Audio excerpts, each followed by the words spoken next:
What if I told you that everything you need to know about a person, their strength, their weakness, their soul, can be seen in just two things? It's not their job, their social media, their bank account, or their looks. It's how they handle adversity and how they treat those who can do nothing for them. The Stoics knew this over 2,000 years ago. Marcus Aurelius, Emperor of Rome, wrote in his private journal, "You have power over your mind, not outside events. Realize this, and you will find strength." This wasn't philosophy for armchairs. It was battle-tested wisdom. Modern science agrees. A 2021 study from the American Psychological Association shows that people's reactions to stress predict their long-term well-being more than the stress itself. It's not what happens, it's how we meet it. The first truth: adversity reveals character. Picture this. You're late for an important meeting. Traffic snarls. Your phone buzzes with bad news. Someone cuts you off. Do you snap? Do you crumble? Or do you take a breath and stay steady? Stoicism teaches us that adversity is not the enemy, it's the arena. Epictetus, born a slave, crippled in childhood, taught his students, "It's not what happens to you, but how you react that matters."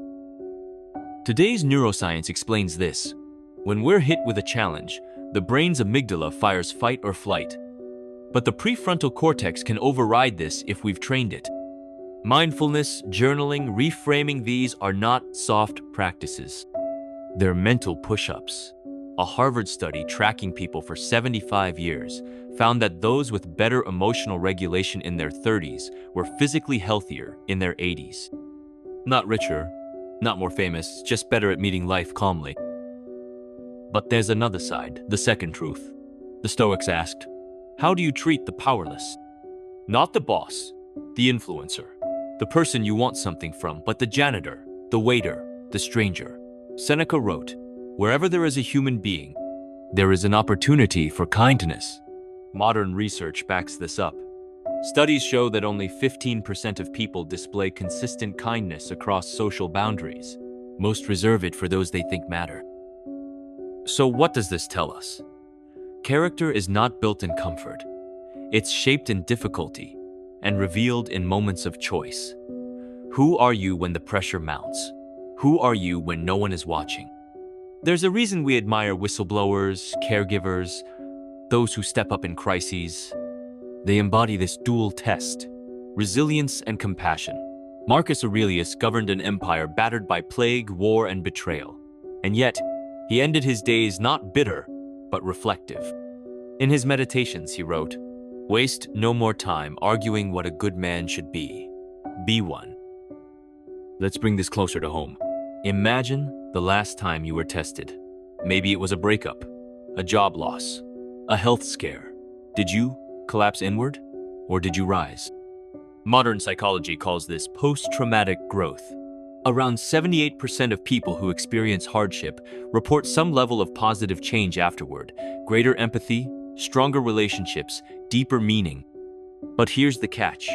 It only happens if we face adversity consciously. The Stoics trained for this. They practice negative visualization, imagining loss, pain, hardship, not to torture themselves, but to prepare. Seneca advised, "Heroes present ills of their power who has perceived their coming beforehand." Training the mind is like training the body. Voluntary discomfort, journaling, daily reflection, these aren't trendy wellness hacks. They are time-tested disciplines. Modern data supports this. A study published in Frontiers in Psychology found that gratitude journaling reduces stress hormones by up to 23%. Another from UC Berkeley showed that people who practice daily reflection show increased resilience over time. Now let's flip to the second test: how we treat the powerless. A viral video circulates online, a celebrity helping a homeless man. We applaud. But what about the cameras off? Research from Yale shows that status changes how people perceive moral worth. The higher we rise, the easier it becomes to justify neglect. The Stoics warned of this illusion. Seneca, one of the richest men in Rome, wrote, "He is most powerful who has power over himself." He advised practicing poverty once a month, sleeping on the floor, eating plain food to remind himself that status is an illusion. Consider this. In 2019, researchers at UC Berkeley ran an experiment at a crosswalk. Cars with luxury brands were far more likely to cut off pedestrians than economy cars. Power doesn't just corrupt, it insulates. So, who are you when the world gives you a pass? Who are you when you could ignore, walk away, or look down? But here's the most surprising part. Most people fail this test. We live in an age of performative virtue. Social media rewards outrage, not action. Studies show the bystander effect has only grown in the digital age. The more we scroll, the more desensitized we become.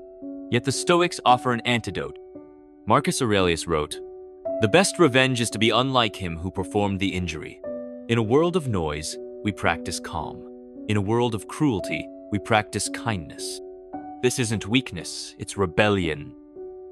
Let's break this down into practice. You wake up tomorrow, and your day begins with a challenge. Maybe minor, maybe major. The Stoic response is not to wish it away, but to meet it head-on. Marcus Aurelius wrote, "The impediment to action advances action. What stands in the way becomes the way." This mindset reshapes adversity. Instead of seeing it as punishment, we see it as opportunity. Instead of collapsing under stress, we use it as resistance training for the soul. Modern science backs this. Cognitive reframing, the act of consciously changing the meaning of an event, has been shown in studies to reduce anxiety and improve problem solving. In one experiment, students taught reframing techniques scored 30% higher on difficult tests. The Stoics weren't just tough, they were adaptive. Now, let's move to the second practice. Kindness without witnesses. Seneca posed a simple question. What progress have I made? I have begun to be a friend to myself. From this place of self-command, we extend kindness outward, not as performance, but as practice. Research confirms the power of small acts. A study published in the Journal of Social Psychology found that performing a single act of kindness each day increases life satisfaction and reduces symptoms of depression. But here's the key. It works best when done without expectation of reward. We can start small. Hold the door. Send a thank you text. Let someone merge in traffic. The goal isn't sainthood, it's consistency. Character is less about grand gestures and more about repeated small choices. And here's the paradox. We think we need big transformations to improve, but the Stoics remind us greatness is granular. Epictetus said, "No great thing is created suddenly. You become what you repeatedly do. If you want resilience, practice it. If you want compassion, give it away daily." Modern habits research echoes this. James Clear, author of Atomic Habits, writes that behavior change is identity change. You cast votes for the kind of person you want to become with every action you take. Want to be more stoic? Act stoic moment by moment. In the noise of modern life, it's easy to lose sight of this. We are pulled into comparison, competition, endless distraction. But the Stoics offer a radical path. Simplify. Focus on what's within your control. Let go of the rest. Marcus Aurelius again. You have power over your mind, not outside events. Realize this, and you will find strength. Let's explore what happens when we ignore these truths. When adversity comes and we resist it, we don't just miss an opportunity, we harden ourselves against growth. Research from the University of Buffalo shows that people who experience moderate adversity have better mental health than those with none. Without challenge, we become fragile. Nassim Taleb calls this anti-fragility, systems that gain from disorder. The Stoic soul is anti-fragile. It doesn't merely survive difficulty, it improves through it. But when we fail the second test, when we treat the powerless poorly, the damage runs deeper. We might think small acts of neglect don't matter. But a landmark study at Harvard Business School showed that when people act unethically toward those they see as beneath them, their self-esteem drops even if no one else knows. We erode our own self-respect. Seneca warned, "He who is cruel to those beneath him fears those above him. Kindness, then, is not weakness. It's self-mastery. How do we build this kind of character today? Start where you are. Next time you're stressed, pause.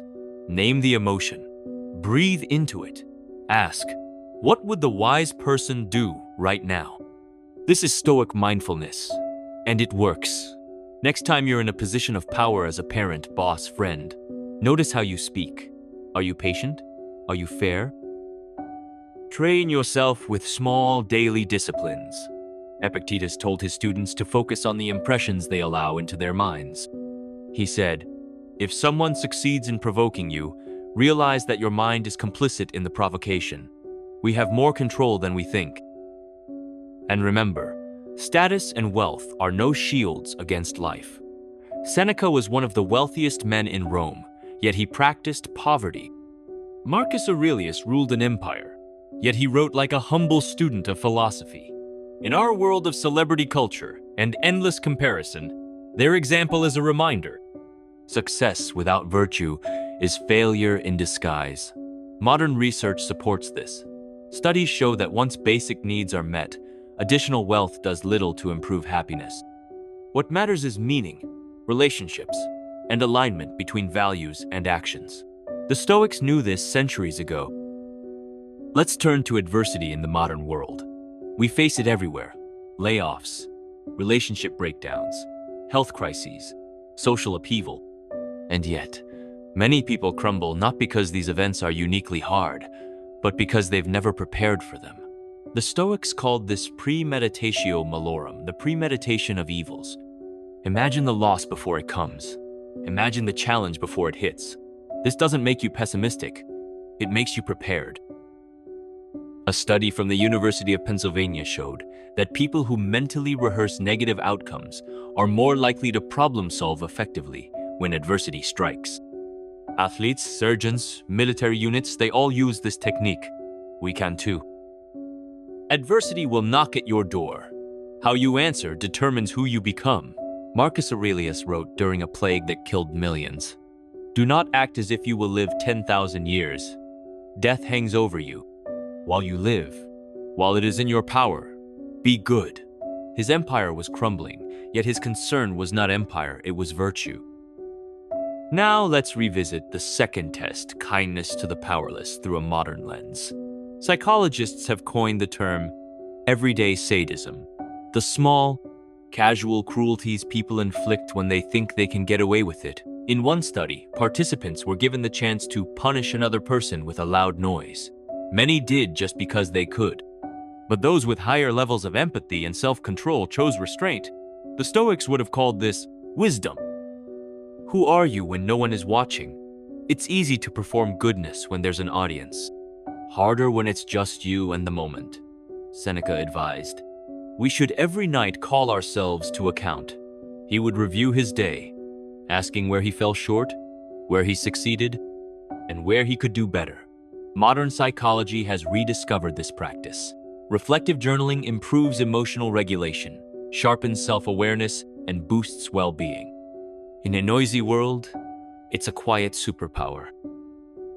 Great character is built like great art, stroke by stroke, choice by choice.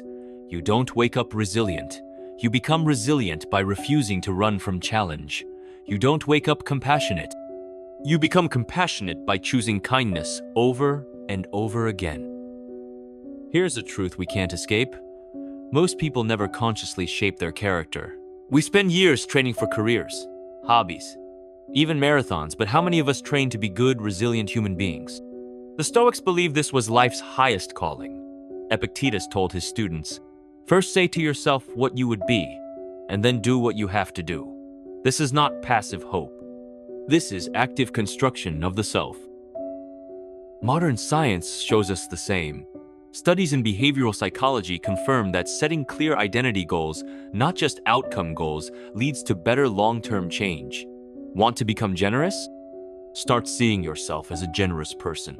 Every small act strengthens that identity. Character is habit in motion. But beware, the world will test you. Social media amplifies anger.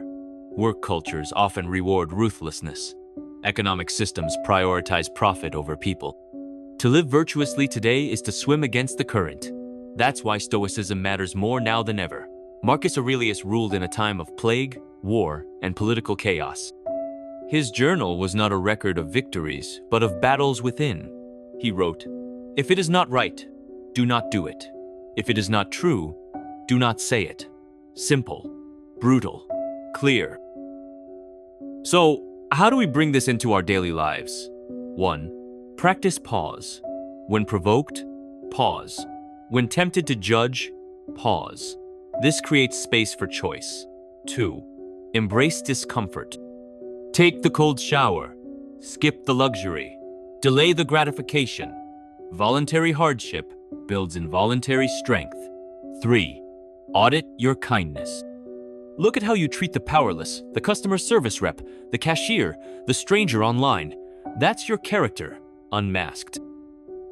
And when you fail, because you will return to the path, the Stoics never expected perfection. They expected persistence. Epictetus reminded his students, "It is not things themselves that disturb us, but our opinions about them. Failure is feedback, not a final verdict." Modern resilience research agrees. Growth mindset, a term coined by psychologist Carol Dweck, shows that people who view failure as a chance to learn are more likely to succeed in the long run. Stoicism understood this centuries ago. Character is not a mask we wear. It's the bones beneath the skin. You can't fake it for long, because life will strip you down. And when it does, you'll stand or fall on the habits you've built. Let's go deeper into why most people avoid this work.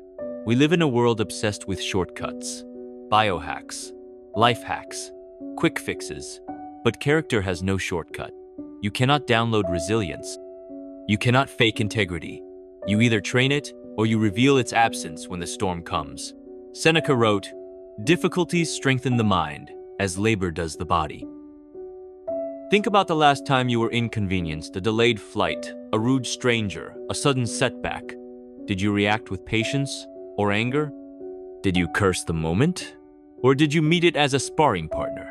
Psychologists call this frustration tolerance, and it's a key predictor of life satisfaction. People with high frustration tolerance are less likely to experience depression, anxiety, or chronic stress.